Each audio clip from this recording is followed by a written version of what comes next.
Welcome to the Nexus. Welcome to the Nexus. Oh yeah, we're working. Yes, I know it's self-congratulatory with such a grand applause, but hey, it's got to be done sometimes because it's a miracle anything gets done. And just kind of like in the Holy Land right now, that entire war is a miracle that it even happened like it's happened. Operation, um, well, all of it really, not just what's happened in Iran, but it's a miracle sometimes. So I take it every time I'm able to get on here, I'm witnessing a little technological marvel. I'm James at the Idol Smasher. Thank you for joining. This is a weekly discussion of the week's Parsha, just about anything biblical, which, when you look at it from the Judaic standpoint, of which I'm not a Jew, mind you, I'm not a Jew. I'm a Ben Noach, they call me, Ger, as some might call me. Not a Jew, but I love Torah and I love my Maker. And for some odd reason, I keep loving humanity too, or I wouldn't be here talking about it. Oh my goodness, I didn't get Old Glory up today. What have I done? I don't have the fastener ready. Oh, what have I done? Oh, Glory, come here, honey. You got Let me get you. Let me get you over here. Hang on a minute. Hang on a minute. We're gonna get him up here one way or another. That's better. That's better. Over the left shoulder there. Okay. Always displayed on the left. Um, I've started something. It's a neat place. Buy me a coffee.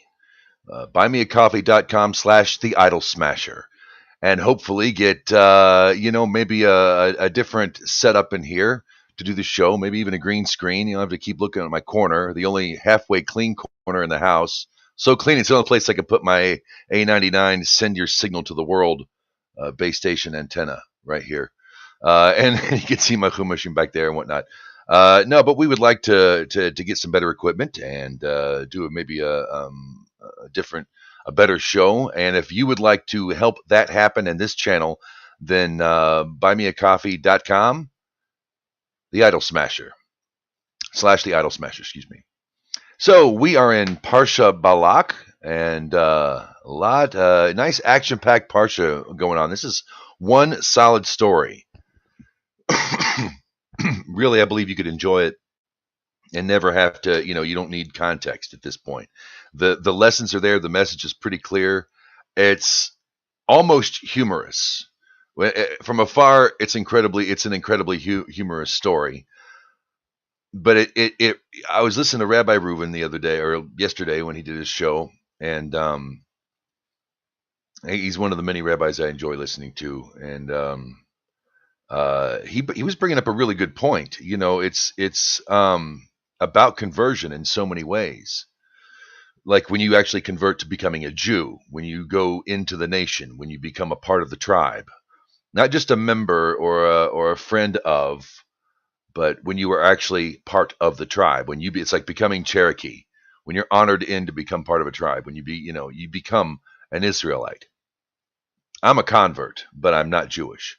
We're talking about what he was discussing is, you don't want your converts to necessarily go back to the old hangouts they used to go to. You don't want to, you don't want them to go back to church for that matter. It's because they're in such a state, you want to keep them closer to Hashem. You're part of them now. Like even when I was told I was a Ger Toshab by Rabbi Dove years ago. He said, "You're with us now. Don't go back.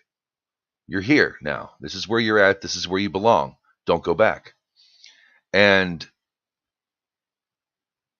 it's different for, the Ben Noach folks like me, because while we're not allowed to go into a place where anything but God is worshipped, and that would include a son of God, uh, we're not quite as stringent. It's not stringent against us. It's because we're still in that world, 1 foot in Israel, 1 foot in the nations. And it's not dual loyalty. I'm going to be loyal to God before any flag, before any arbitrary marks on a map.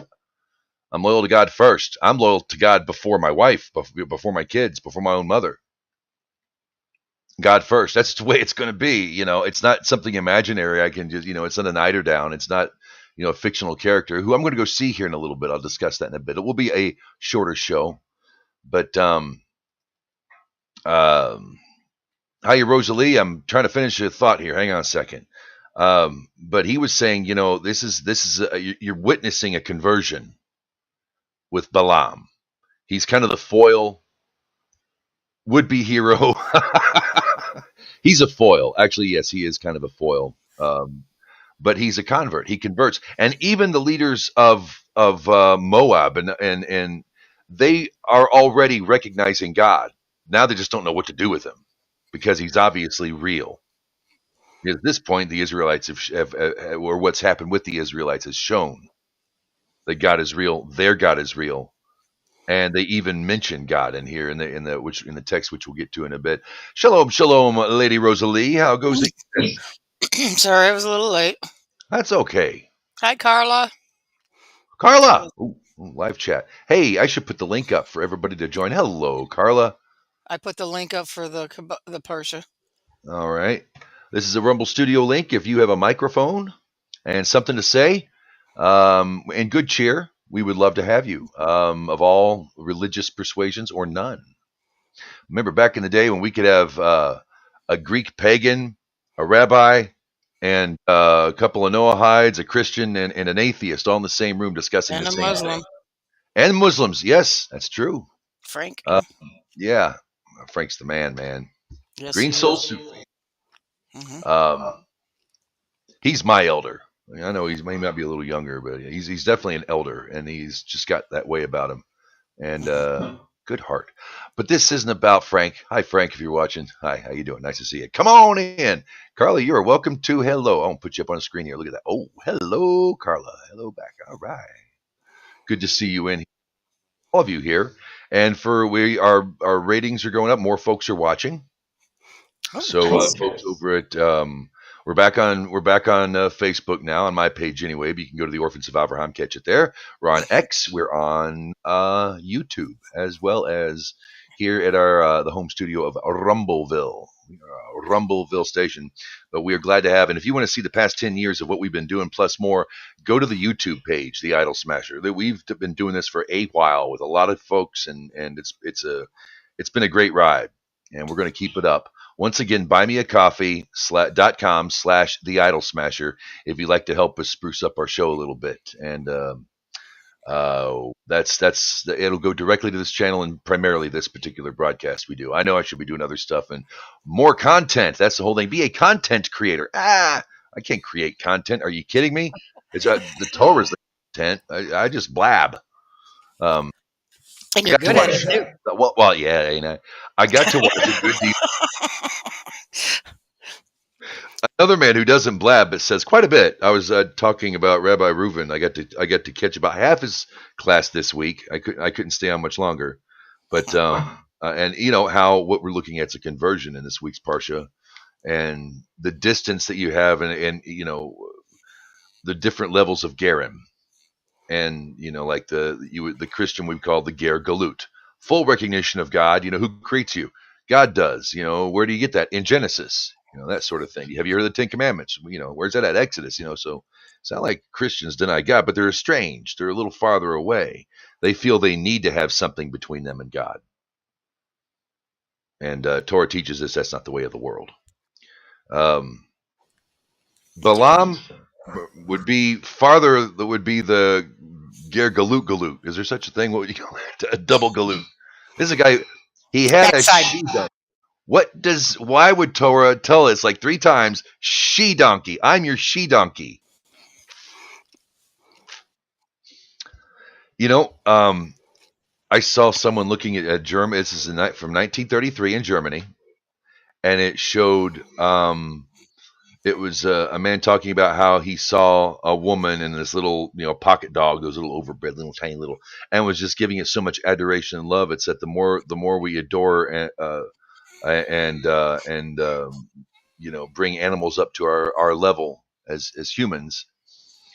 For instance, having them eat at the dinner table with you, the No, less you will think absolutely not. of man. Um, I get it. You feed your dog with you. You feed your dog before, so he knows he had something. But no, you don't have your animals eat with you. That level, when you raise your level up to the level to your level as a human being, you're going to lower your um, you look at your fellow man as an animal. Mhm. And Rabbi Reuven was talking about that with this is a guy who married a donkey. Okay, I mean they worshipped and revered animals back then, and not like today. Like I'm, my fur babies, or I hate fur babies. But I hate them. So anyway, um, that's bad enough. But yeah, the way things were back then, and it's the sage. Everybody pretty much agrees. The reason why Torah puts she donkey in there so many times is to let there's a reason for it. Mhm.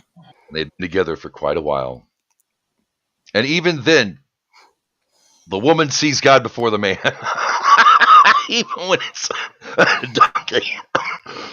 Right.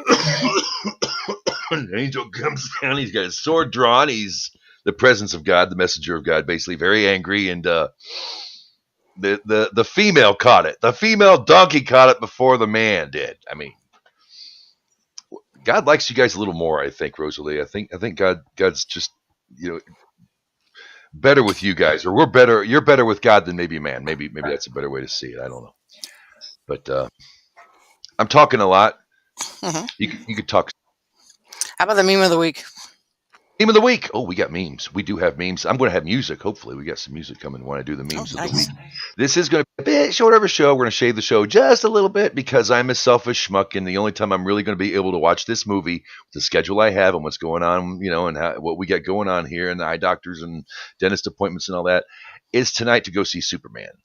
And I hadn't missed one yet, so I've got to go and see it. It's in the early showing tonight, so we're gonna shave off the Nexus so I could be a selfish schmo and get to the Superman show in time. Oh, oh, Love it. oh, Love it. yeah! Go full on Love it. tastelessness. There we go. You need to College share that with socialist. me. All right. That's a basic. Here's a better one because it doesn't show up much, and if you don't watch Stranger Things, the kids love it. Here's a better one right here. How communism looks to teenagers, and really, it's the effect of it. The And clip on the back of Homer's neck. um, this is an interesting factoid. Not really a meme, but I had to share it anyway. Tells you everything you need to know about the conflict. There are Arab Muslims in the Knesset, in their Congress, their parliament. Mhm. All right. We got more. We got more to come. Okay. This is just for good fun. I'm sorry. I had to put this up. It's old level. I know, but I had to. Okay. I get it. I get it. To all the people out there shooting at ice and cheering on the most despotic people on the planet, here you go. This one's for you. And finally, meme of the week, y'all. Meme of the week. Bread, garlic toast. It's better than drugs, Jimmy. It's sliced bread. Mhm. Garlic bread too. Okay, I thought that was a lot funnier. Okay, all right. Anyway, it's sliced bread. Better than drugs? It's better than drugs. I haven't seen that anything good since sliced, but okay. All right, that's it. So there's the memes of the week right there. There you go. Okay, we'll make this one meme of the week instead. I That's like that's that. That's a good one. all right. All right. Okay. Because they want to get back at it again. Apparently, Iran's going to start up its nuclear program, and Hamas ain't dead yet. Hamas ain't dead yet. Here's the meme of the year. Here's the meme of the past 2 years. Okay, and Right. I'm not picking on just the Israelis here who aren't killing enough people. I know y'all got to be good. Y'all got to be real good. And there's this monster in me, and then this is also to the United States citizens as well. I'm beginning to think I've been wrong about Joe McCarthy the whole time. And Razor Fist actually did an hour and a half long documentary on Joseph McCarthy and the things that were well, not necessarily a documentary on him, but his efforts in that which was placed against him. And then I started doing my own research a couple weeks ago because of something my buddy Frank Nelson put up on my page or on his page on Facebook, and it started me. Was he the alcoholic everyone said he was? No. Was he really a blowhard? No, that's just how people raised in the 20s and 30s spoke when they got whatever. he might not have been the goof that I thought he was. They did beclown him, but I'm beginning to think that he might have been right the whole time, which is kind of scary, ain't it? Mhm. Never forget, folks. Never forget. All right.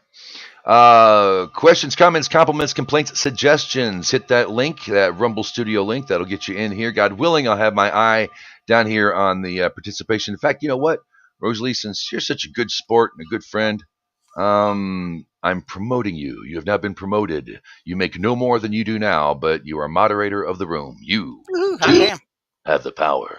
Yes. All right. So this is the link to you'll see up there. This is the link to the studio to get you in here. This is the link to the Torah portion, which we're going to have a look at right now. I think that'd be a good thing. All right, got the memes out of the way. Okay, let me see if we could read the whole thing just to get all the well, I can give you the. We'll start off with a quick Kitzer beginning. We're just going to sum up things here. Balak, son of Zippor, saw that Israel had done to the Amorites. Moab became terrified of the people, for they were numerous. So Moab became sick due to the Israelites. Isn't that interesting? Mhm. Worry, fear, the whole nation became sick because God is real. See, Moab was this is the one where they put their kids in the fire. And if you look at the depictions of their god, apparently it's a belly. The belly is the furnace. And that's where their child sacrifices would go. So those are the perfect kind of people. I mean, that's a good thing. That's because that's the effect that a God-fearing nation of free people in their land has to people sick enough to do that for So generations. God basically gave him E. coli, right? Well, sometimes you got to get some. Maybe, but Well, when hey, you get E. coli, what happens? if it's a Both stomach, ends. hey, there you go. Oh.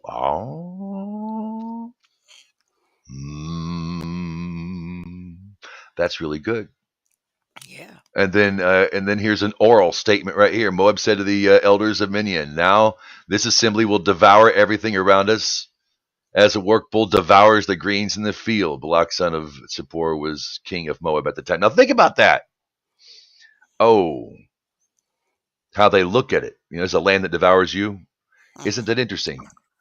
It's a stomach issue. I'm going to look at this the whole different. Mm, that's good, Rosalie. You're smart. I like you. You got education. I thought I was being a smart ass. Okay. um, Five. okay. Balaam. He sent messengers. Balaam, son of Beor, to Petor, which was situated on the river, the land of his people, to call him, saying, "A people has come out of Egypt, and behold, they have covered the eye of the land, and they are stationed opposite me. So now come to curse the people for me, for they are too powerful for me. Perhaps I'll be able to strike them and drive them out of the land, for I know that whoever blesses is blessed, and whoever you curse is cursed." Saying this to Balaam, whoever you bless is blessed, whoever you curse is cursed, which is interesting. Um,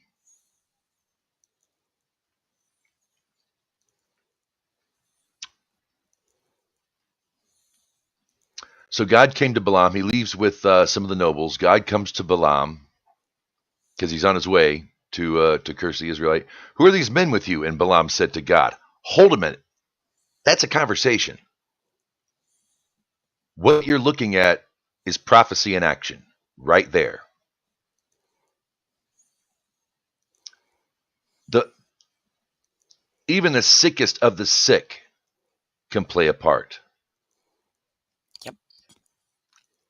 It's not like I'm not saying that God liked Balaam, probably made him sick, but it might have made him a better person talking to him. But God came to Balaam saying, "Who are these men with you?" Balaam said to God, "Balak, son of Zippor, king of Moab, sent the messengers to me, saying, behold, yada, yada, drive them out." God said to Balaam, "You must not go with them. You must not curse the people because they are blessed." When Balaam arose in the morning, he said to Balak's nobles, "Return to your country, for God has refused to let me go with you." Moab's nobles arose and came back to Balak and said, Balaam refuses to come with us, so Balak continued to send dignitaries more numerous and higher in rank than these. They came to Balaam and said to him, So said Balak, son of Zippor, please do not hesitate to come to me, for I will excuse me, for I will honor you greatly, whatever you do, and do whatever you tell me to do. So please come and curse this people for me. Balaam answered, Even if Balak would give me enough silver and gold to fill his house, I can do nothing, neither small nor great, that would transgress the word of God, my God. So the Moab god is, I don't even know the name of it. I guess that is already has no. He's already lost his connection to that. Right there, my God. He knows who God is. Okay. Now you two please remain here overnight, and I will know what more God will speak to me. God came to Balaam at night and said to him, If these men have come to call for you, arise and go with them. But whatever I tell you, you must do. Balaam arose in the morning and saddled his she-donkey and went to my Moabite dignitaries. Sorry. It might have been better. I'm sorry. Yeah, It's going to be mentioned a couple more times. yeah, I know. I'm sorry. Sorry, Rosalie. You're fine. God 22. became very angry because he was going. An angel of God stationed himself on the road to thwart him. In other translations, it will say, and God took an angel and made him an adversary. An angel of God stationed himself on the road to thwart him. He was riding on his she-donkey and his two servants were with him. The she-donkey saw the angel of God stationed on the road with his sword drawn in hand. Then the she-donkey the she-donkey turned aside from the road and went into a field. Balaam beat the she-donkey to get it back on the road. The angel of God stood in the path of the vineyards with a wall on one side and a wall on the other side. The she-donkey saw the angel of God, and she was pressed against the wall. She pressed Balaam's leg against the wall, and he beat her again. The angel of God passed further ahead and stood in a narrow place where there was no room to turn right or left. The she-donkey saw the angel of God, and she crouched down under Balaam. Balaam became angry, and he beat the she-donkey with a stick. God opened the mouth of the she-donkey, and she said to Balaam, Bitch, please. What? Hey, you started it.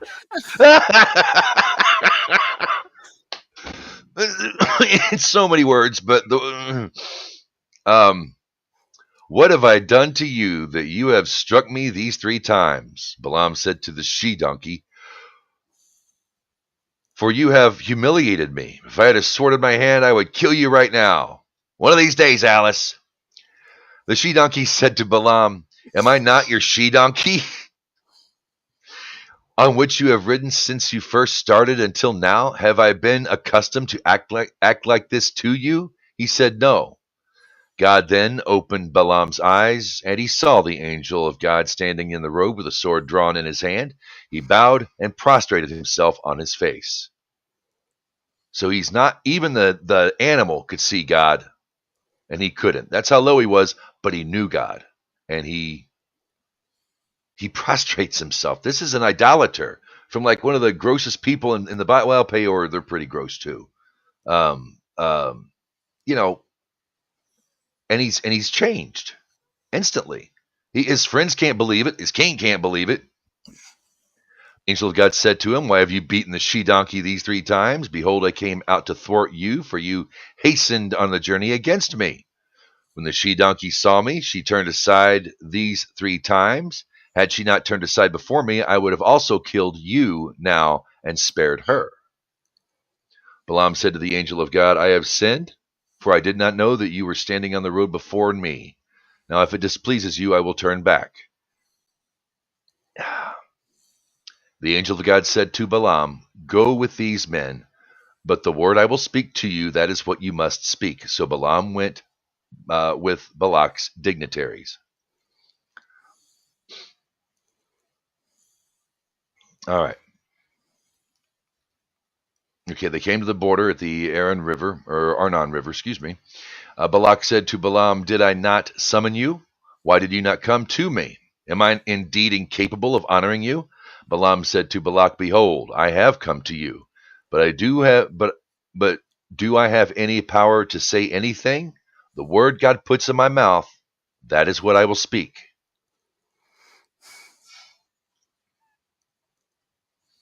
Balaam went with Balak, and they arrived at Kiryat Chetzot. Balak slaughtered one of the cattle and one of the flock and sent them to Balaam and to the dignitaries with him. In the morning, Balak took Balaam and led him up to the heights of Baal. And from there they saw part of the people. Balaam said to Balak, "Build me 7 altars here and prepare me 7 bulls and 7 rams." Balak did as Balaam requested. Balak and Balaam offered up a bull and a ram on each altar. Balaam said to Balak, "Remain next to your ascent offering, and I will go. Perhaps God will communicate with me reluctantly, and he will show me something I can relate to you." So he went alone. God communicated reluctantly with Balaam. He was making an offering. He's making a call. He's in a way asking for an audience. Avon calling. Who said to him, "I have set up the 7 altars, and I have offered up a bull and a ram on each altar"? God placed his message into Balaam's mouth. He said, "Return to Balak and speak thus." When he returned, he was standing next to his ascent offering, together with all the Moabite dignitaries. He began to recite his parable and said, "Balak, the king of Moab, has brought me from Aram, from the mountains of the east, saying, 'Come, curse Jacob for me, and come, invoke God's wrath against Israel.' How can I curse whom God has not cursed? How can I invoke God's wrath? God has not been angered.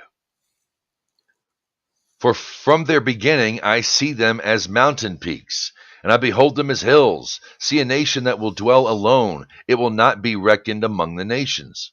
Has anyone counted the young children of Jacob and the number of one another of the poor of Israel? May my soul die the death of the upright, and may my soul die the death of the upright, and let my end be like theirs." Balak said to Balaam, "What have you done to me? I hired you to curse my enemies, but you have blessed, yes, blessed them." He answered, saying, "It is not what God puts in my mouth, what I must take care to say." I'm paying you here. I'm paying you good money, kid. Balak said to him, "Come with me to another place from where you will see them. However, you will see only a part of them, not all of them. You will curse them for me from there." He took him to the fields of the outlooks, to the peak. He built 7 altars and offered up a bull and a ram on each altar. And he said to Balak, "Remain here next to your ascent offering, and I will be reluctantly communicated with here." God communicated reluctantly with Balaam and placed a message into his mouth. "Return to Balak and speak thus." When he came to him, he was still standing next to his ascent offering, and the Moabite dignitaries were there with him. Balak said to him, Balak said to him, "What did God say?" He began to recite his parable and said, "Arise, Balak, and hear. Listen closely to me, son of Zippor. God is not a man that he should lie, nor is he a mortal, the son of man, that he should reconsider. Would he say something and not do it? Would he speak and not fulfill what he said? I have received an instruction to bless them. He has blessed, and I cannot retract it. I have looked and not found any idolaters in Jacob, nor any dishonest workers in Israel. God, their God, is with them, and they retain the king's friendship. God took them out of Egypt with the strength of his loftiness, because there are no diviners in Jacob, and no stick diviners in Israel. Just like then, it will be said to Jacob and Israel, What has God wrought? Behold, a people that rises like a fearsome lion, raising itself like a lion. It does not lie down until it consumes prey and drinks the blood of its slain enemies. Balak said to Balaam, You must neither curse them nor bless them. Balaam answered and said to Balak, Have I not spoken to you, saying, Everything God says is what I must do? Okay. Come now, I will take you to a different place. Perhaps God will assent you there to curse them for me there. Yeah, 3 times is a charm. He takes him to Peor, the peak of Peor. Yeah, let's go again. 7 more altars here, 7 more bulls, 7 more rams. Balaam's, okay. Chapter 24, verse 1. Balaam saw that it pleased God to bless Israel, so he did not go to practice divinations as he done once and again. He turned his face toward the desert. Balaam raised his eyes, and he saw Israel dwelling according to its tribes. The Spirit of God descended upon him. He began to recite his parable and said, This is the word of Balaam, son of Beor, the word of the man with one open eye socket and one seeing eye. The word of one who hears God's sayings, who sees the vision of the Almighty lying down with open eyes.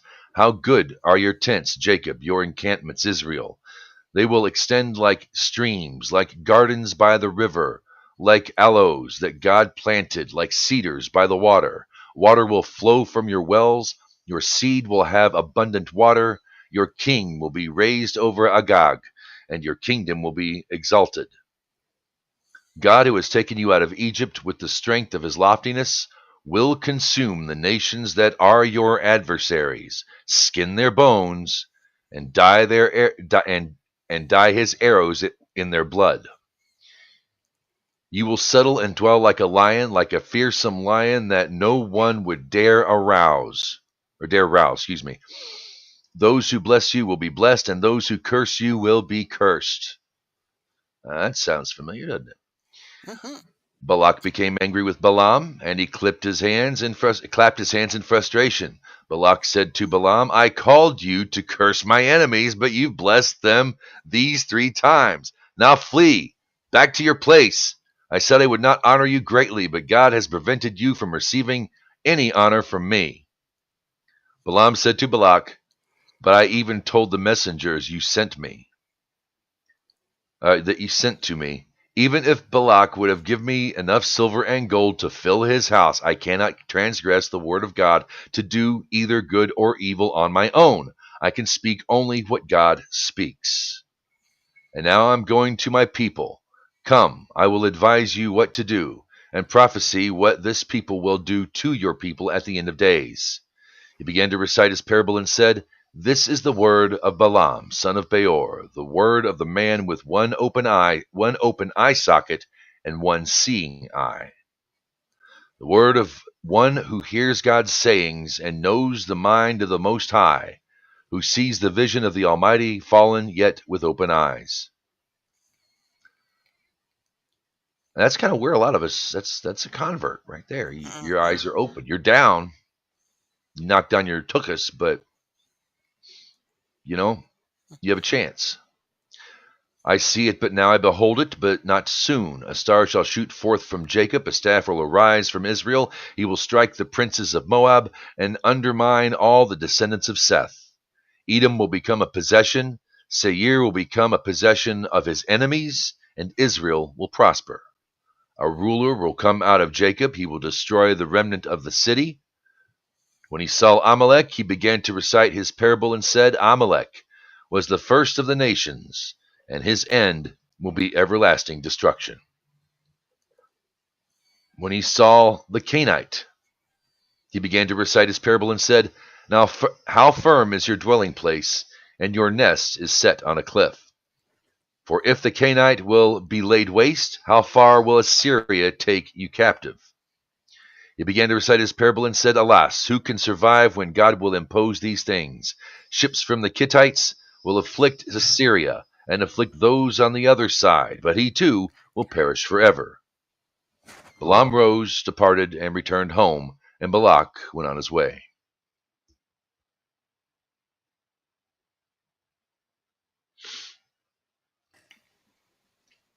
And do we have time? What are we looking at here? Oh, I'll read the final chapter here. Israel settled in we can go there. It's yeah, okay. Israel settled in Shittim. The people began to stray with the daughters of the Moabites. They invited the people to the feast offerings of their gods, and the people ate and prostrated themselves to their gods. Israel became attached to Baal Peor.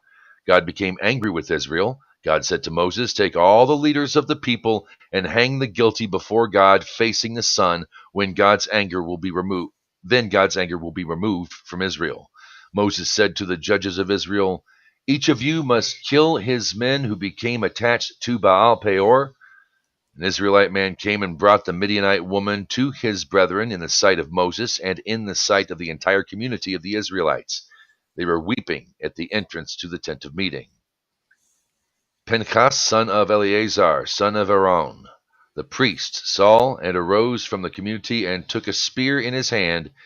He went after the Israelite man into the tent and pierced both of them, the Israelite man and the woman, through their stomach, and the plague against the Israelites ceased. Those who died in the plague numbered 2,400. No, 24,000. 24,000. Yes. Ha! Speaking in syllables and not fact. The plague, yeah, 24,000 people. It's a small town. Or a Get big it town, right. small city.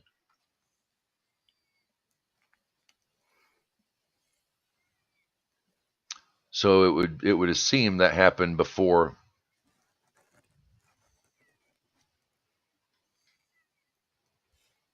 Yeah, that happened before or after something happened. Well, those who died Torah's not, because of the plague, and it's an interesting story about the Israelite man and the woman. This one doesn't get into it as much as I think another chapter does.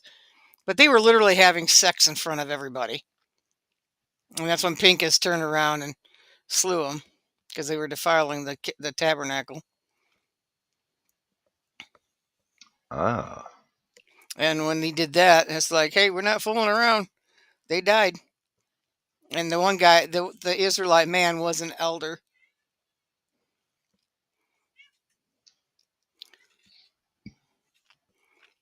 I guess they had an Epstein client list back then, huh?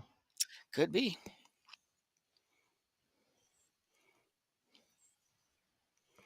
Could be.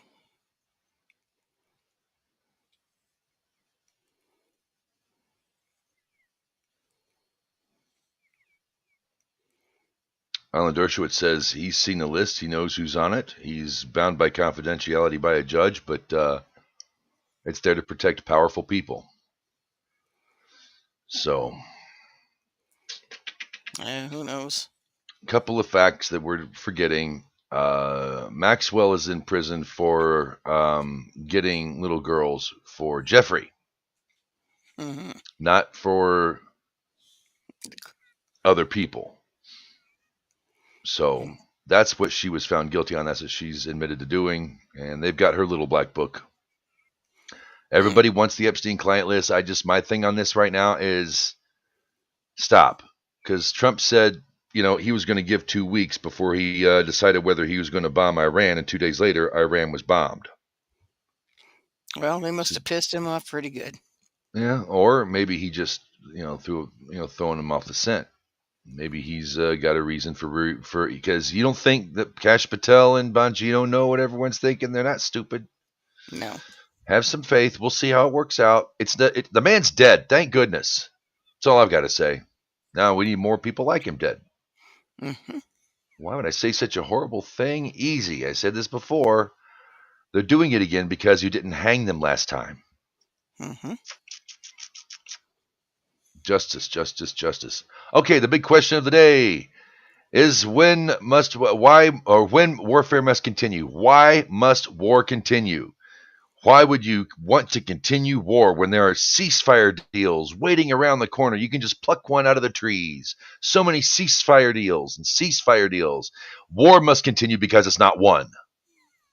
You don't give your enemy time. You don't cease fire. You obliterate them. And when you're done, and then if they give up, if they surrender unconditionally, that's a good thing.